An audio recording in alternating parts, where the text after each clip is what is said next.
7 de la mañana, 6 minutos, como todos los jueves, el lujazo que nos damos en esta mañana silvestre, de tenerlo como columnista exclusivo, de escuchar sus reflexiones y de también de intercambiar opiniones y pensar este momento particular del mundo y de aquí, de esta zona del Río de la Plata. El expresidente del Uruguay, José Pepe Mujica. Buen día, Pepe, ¿cómo andamos? Buenos días, encantado de saludarlos y a través de ustedes a la audiencia.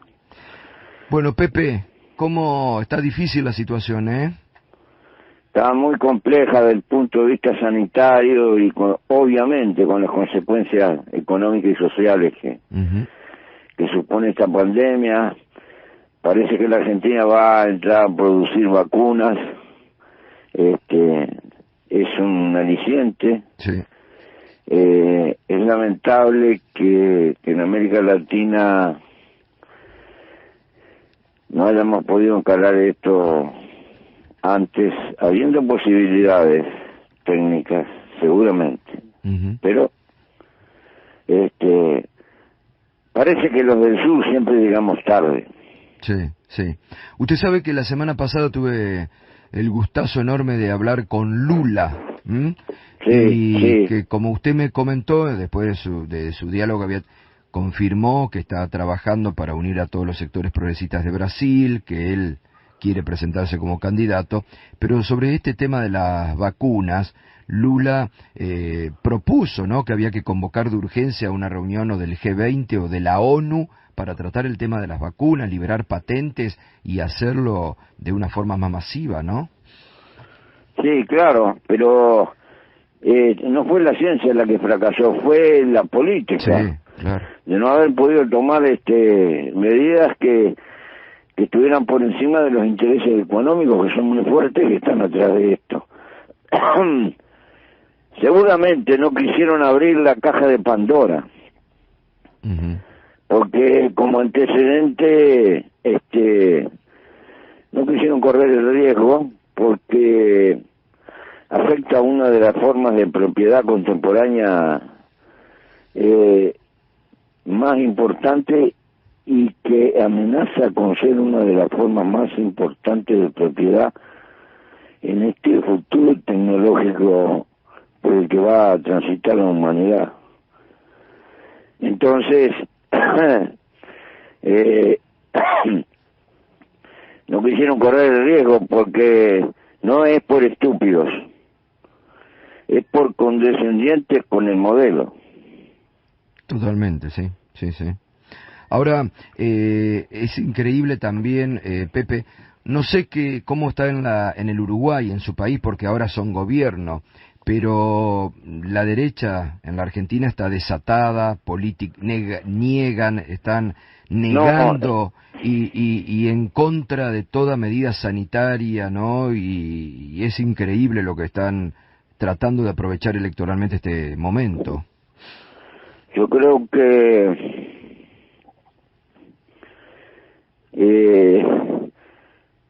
la Argentina, vista desde nuestra perspectiva,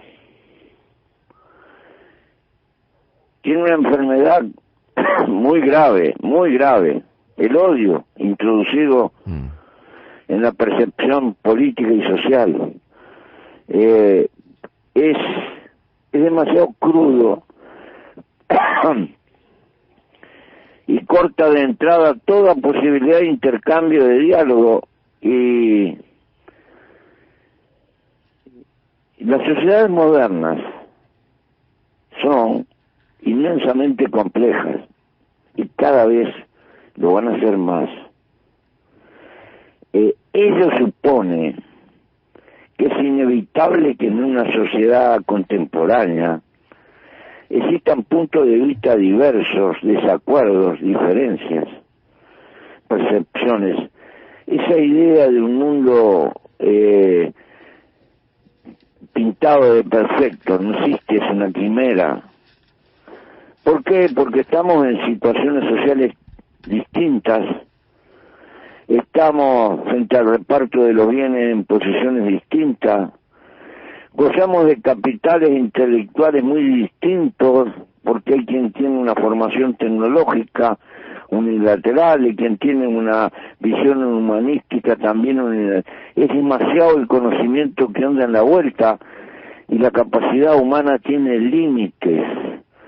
De ahí que nos aparecen movimientos radicalizados en una esquina de la sociedad, en otra, colocando su causa particular como el centro del universo, y a veces puede ser una causa muy importante, pero en el centro del universo está la lucha por la vida, que es al final el valor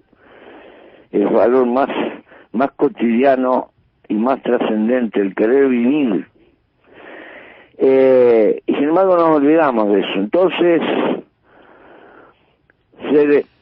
hay que tener tolerancia intelectual que determina conductas donde se puede acordar, discrepar, pero hay un tono de altura y se evita la ofensa gratuita que le coloca cuestiones subjetivas al intercambio que hay en toda la sociedad. La Argentina duele. Cuando uno la ve de lejos, duele porque es como un odio de cruceros y de venado. No, y por ese lado no hay ninguna salida. Y los actores políticos parecería a veces que ese medio ambiente que se ha creado también los arrastra a ellos. Y veo que la pandemia, en lugar de aminorarlo, lo ha multiplicado. Sí, es así. Porque utilizan la pandemia en lugar de hacer algo, porque hoy, a ver, Pepe, la dinámica de este mundo es elegir entre la vida o la muerte ante el avance del coronavirus. Lo está pidiendo, está pidiendo Angela Merkel en forma desesperada al Parlamento alemán. Y aquí se está utilizando esta pandemia para hacer política, para exacerbar eso que usted muy bien plantea, que es el odio inoculado a la sociedad, ¿no? Como una forma nefasta de hacer política. No se puede hacer política con el odio. El odio y el amor son ciegos, pero tienen una sustancial diferencia. El amor es creador. En cambio el odio termina destruyendo hacia afuera, hacia quien se le profesa, pero también destruye hacia adentro, a quien lo blande. Claro. Es un arma de doble filo. Y entonces, si no se aprende a dejar cosas que son bagatelas, sin importancia, y cargar en la mochila las cosas importantes, no se puede vivir. No se puede vivir. Porque la naturaleza nos colocó los ojos hacia adelante, y hacia atrás puede haber recuerdos buenos y malos, pero hay un conjunto de cuentas que no se van a cobrar nunca. El problema es esperanza hacia mañana, es porque lo más importante es lo que vendrá, no lo que fue. Es verdad, sí. Y aquí incluso, bueno, en las últimas horas, algunos voceros de la derecha en los medios de comunicación están pidiendo ya directamente formatear la Argentina de un modo más autoritario, a lo Bolsonaro. Sí, como si la Argentina no tuviera experiencia de eso, ¿verdad? Exacto. ¿Y a dónde conduce eso? Se sabe dónde se empieza, pero nunca dónde se termina. Porque después es un fenómeno que se alimenta a sí mismo. Esa película ya la hemos visto, ya la hemos visto. No, a la larga no da resultado. Más. Tal vez tal vez las raíces de esa exacerbada radicalidad en la forma de plantear y de ver las cosas, sus largas raíces tal vez están en la época autoritaria. Porque más allá de las medidas quedan la certidumbre de esos recursos que se utilizaban, porque culturalmente heredamos lo bueno, pero también heredamos lo malo, y en momentos de desasosiego las clasificaciones se nos entreveran, y creo que confundimos autoridad con autoritarismo. Y bueno, el tono de estos días anda por ahí, es embromado. En el Uruguay tenemos otra tradición, pero corremos peligro, mi querido amigo. ¿Saben por qué? Porque la Argentina es una especie de hermano mayor. Exacto. Lo que pasa en la Argentina después tiende a repercutir acá. Nuestra relación no es una relación cualquiera. Hay una especie de unión subliminal histórica que está ahí, y entonces me temo que muchas cosas buenas que tiene la Argentina no las copiamos, pero algunas malas las tendemos a copiar. Lo que más me duele es que la Argentina compone la panoplia de 3 o 4 grandes países de América Latina, que por lo tanto tienen una gigantesca responsabilidad en el futuro del sur, y no se dan cuenta. No quieren darse cuenta. Ahora los han convocado por la cuestión del clima. Sería bueno que se autoconvocaran por el destino de América del Sur. Totalmente. Bueno, pero ahí hay que volver, el otro día esto lo hablábamos también con Lula, ¿no? Y lo hemos hablado con usted, Pepe, ahí hay que volver a integrar esta patria grande, la UNASUR, que todos estos gobiernos de derecha han destruido. Es necesario que ustedes, Pepe, Lula, Evo, Cristina, vuelvan a orientar en un faro para recrear estas condiciones, ¿no? Es importante eso. Yo creo que más allá de los nombres, porque los nombres estamos sometidos a la historia, el problema es que las nuevas generaciones, fundamentalmente la juventud universitaria, deben de darse cuenta que deben de asumir la responsabilidad de la integración federal de América vista como un todo. ¿Por qué? Porque el mundo se está aglutinando en derredor de gigantescas unidades. Es un proceso sordo que está allí, pero se está dando. Ese es el mundo que viene, sí. El mundo que está creando, y en ese mundo, atomizado en un montón de repúblicas, nuestros nietos no tienen nada que hacer. O agrándate o vete. Es decir, va a ser como entregarnos sin haber intentado. La integración no es para que desaparezcan las patrias, la integración es para ponerle un alero que las proteja. Exacto. Porque no tiene ningún sentido. Tenemos patrias latinas que son menores al presupuesto de una empresa transnacional. Entonces, no jodamos. El mundo que viene tiene dimensiones que son colosales. De ser o no ser, y para defendernos tenemos que multiplicar nuestra fuerza, y la manera de multiplicarla es juntarnos de alguna manera. Y no puede ser que estoy de acuerdo con este régimen y estoy en desacuerdo con aquel. Nos tenemos que juntar con lo que tenemos, con lo que somos, no con los sueños, porque tenemos que luchar por la vida.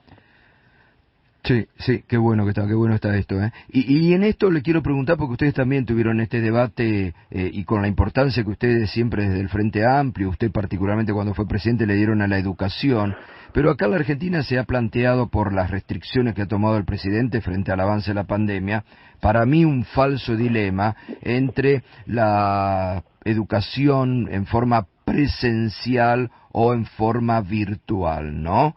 Y que se niega la virtualidad y se ha tomado como un capricho que los chicos tienen sí o sí que estar en la escuela frente a esta pandemia que estamos viviendo.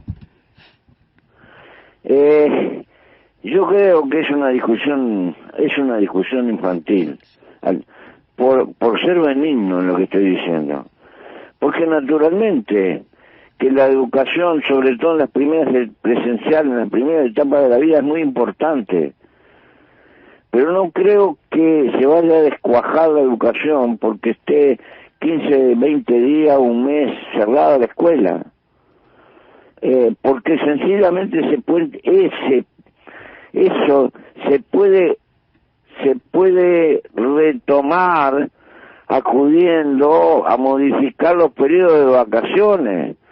Lo que se pierde hoy se puede recuperar mañana si hay un poco de aptitud abierta con respecto a la organización del trabajo.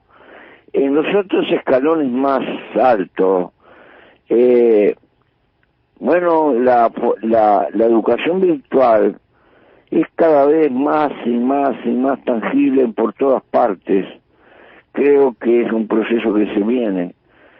Y creo que va a desatar un cataclismo en el campo de la educación. En todas partes hay crisis con la educación. Ya no hay, en el futuro no va a haber que transferir conocimiento, el conocimiento está en la máquina. Lo que va a haber es que transferir la capacidad de saber elegir, discernir, pensar, lógica, sed de descubrir, aventura del pensamiento, la formación intelectual probablemente sea muy distinta y no vamos, para bien y para mal, no vamos a escapar de el devenir de la civilización digital. Está impuesta. Negarla más vale discutir sus puntos frágiles. Y pienso que la presencialidad se puede retomar en cuanto las condiciones mejoren, y se pueden modificar los periodos vacacionales para recuperar lo que se perdió. Sí, totalmente. Incluso esto no es que se pierda, que pueden los chicos estar desde sus casas conectados virtualmente porque esa posibilidad se les sigue dando. Claro, incluso... el problema está que hay sectores muy pobres que son siempre los más afectados. Claro, ahí porque está. Viven en viviendas precarias, muy pobres, no tienen acceso a esto, al otro. Claro, el problema vuelve hasta lo mismo, es la desigualdad atroz. Exactamente, y donde el Estado muchas veces no llega, ¿qué ocurre acá? Sí. Pepe, ahí nos están pidiendo muchos oyentes de la República Oriental del Uruguay que volvamos sobre algo que ustedes están con una campaña de recolección de firmas contra esta LUC, la Ley de Urgente Consideración. Sí, tenemos dificultades porque obviamente en nuestro país está hasta afectado el derecho de reunión. Legalmente, cuanto más una movilización como para recoger firmas, claro, enormes dificultades tenemos y no tenemos otro mecanismo. Hemos estado intentando que se decidiera el conteo, que no supone un cambio constitucional, sino un recurso burocrático, para que el pueblo pueda decidir, que es una tradición acá en el Uruguay. Es una tradición que nos permitió en su momento salvar las empresas públicas. Tiene mucha importancia en nuestra historia política. Es el recurso de democracia directa, nada más ni nada menos. y estamos hackeados porque la pandemia nos impone condiciones terribles, y tenemos que recaudar un montón de firmas en estas condiciones en un tiempo demasiado breve. Y como somos de izquierda también, nos pusimos a discutir mucho entre nosotros. Claro. Y perdimos 3 o 4 meses discutiendo entre nosotros, porque eso es inevitable. Total, sí. Es muy difícil ponerse de acuerdo de entrada, y fueron meses que fueron preciosos. Estamos, porque somos seres pensantes, nos equivocamos, discutimos, tenemos punto de vista, que es patoso, ¿verdad? Total, sí, sí. Y ahí la derecha nos llevan una gran ventaja. Son disciplinados. Amigo, las izquierdas se dividen por ideas, las derechas se juntan por intereses. Sí, señor. Perfecto. Son patrimoniales. Totalmente. Y son mucho más disciplinados. Pepe querido, hasta el próximo jueves. Un abrazo enorme. Bueno, muchas gracias. Chao. El Pepe Mujica, creo que hoy más sabio que nunca. Hoy ha tirado, hablando de la tolerancia intelectual, de que el odio y el amor son ciegos, pero cómo el odio destruye también para el interior, y este concepto de la Argentina duele. La Argentina duele, vista desde la otra orilla o vista desde otras partes del mundo, ¿no? Y esto, ¿no?, que muy bien refería, cuando algunos empiezan a intentar debatir lo que no se puede debatir, que es la democracia, queriendo formatear la Argentina de un modo más autoritario, con esa simpleza que lo caracteriza, el Pepe les dice: ¿dónde quieren ir, muchachos? Ya se vivió y fue nefasto. No se puede volver hacia atrás, hay que mirar el futuro. El Pepe Mujica en el lujo de Mañana Silvestre. El informe del estado del tránsito es presentado por BIT. Empezá a manejar y ganá más. Cristian Romero actualizando información vital a esta hora de la mañana. Vamos, Cristian.